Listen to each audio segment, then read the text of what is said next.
Rahman Fatimah. Nama saya Sylvia Nora Oktaviani.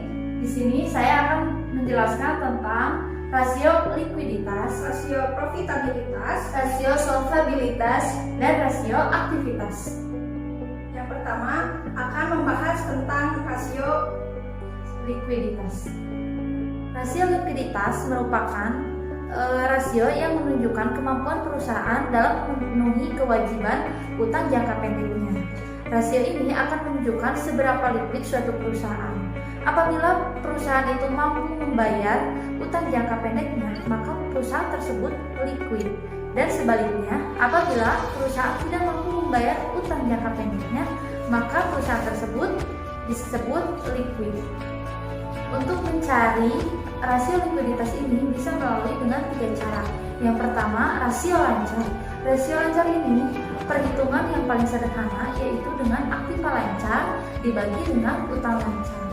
Yang kedua, bisa dicari dengan quick ratio atau rasio cepat.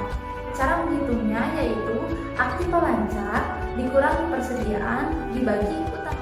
Untuk mencari likuiditas perusahaan yaitu dengan cara cash ratio. Cash ratio adalah penjumlahan kas dan surat berharga dibagi utang lancar. Yang selanjutnya, saya akan membahas tentang rasio profitabilitas. Rasio profitabilitas adalah rasio yang menunjukkan seberapa besar perusahaan tersebut menghasilkan profit. Rasio profitabilitas ada 4. Yang pertama adalah gross profit margin. Gross profit margin adalah margin laba kotor. Rumusnya adalah laba kotor dibagi total pendapatan dikali 100%. Yang kedua adalah net profit margin atau margin laba bersih. Rumusnya adalah laba bersih setelah pajak dibagi penjualan.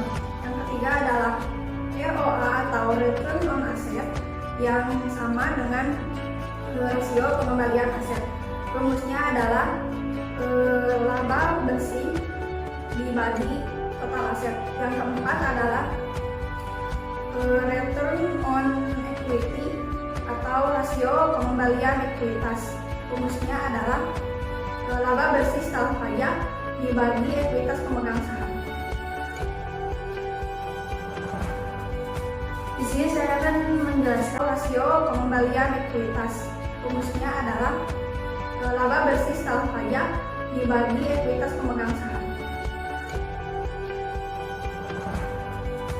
Di sini saya akan menjelaskan mengenai rasio solvabilitas. Rasio solvabilitas adalah kemampuan suatu perusahaan dalam memenuhi kewajibannya. Kewajiban yang dimaksud di sini adalah utang-utang yang harus dibayarkannya. Sedangkan rasio solvabilitas adalah perbandingan antara pipa yang dimiliki perusahaan dengan utang-utang yang ditanggung. Di rasio solvabilitas ini kita dapat memahami sejauh mana perusahaan bisa melunasi utangnya, sehingga perusahaan bisa disebut dengan terlikuidasi. Nah, yang terakhir adalah rasio aktivitas. Rasio aktivitas adalah rasio untuk mengetahui efisiensi suatu perusahaan dalam memanfaatkan asetnya untuk mendapatkan kas dan pendapatan. Rasio aktivitas ini bisa dicari dengan cara menghitung perputaran total asetnya, perputaran aset lancarnya, perputaran modal kerjanya, serta perputaran piutangnya.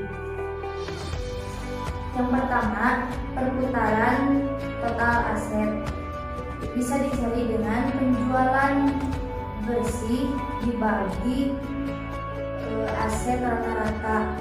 Kedua adalah perputaran aset lancar, bisa dicari dengan penjualan bersih dibagi aset lancar rata-rata.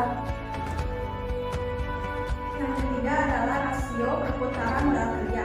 Rasio perputaran modal kerja adalah rasio yang dihitung saat melakukan analisis likuiditas.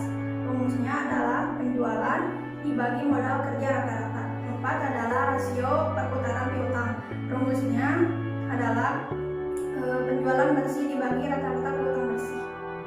Sekian dari kami. Mohon maaf bila ada kesalahan. Wassalamualaikum warahmatullahi wabarakatuh.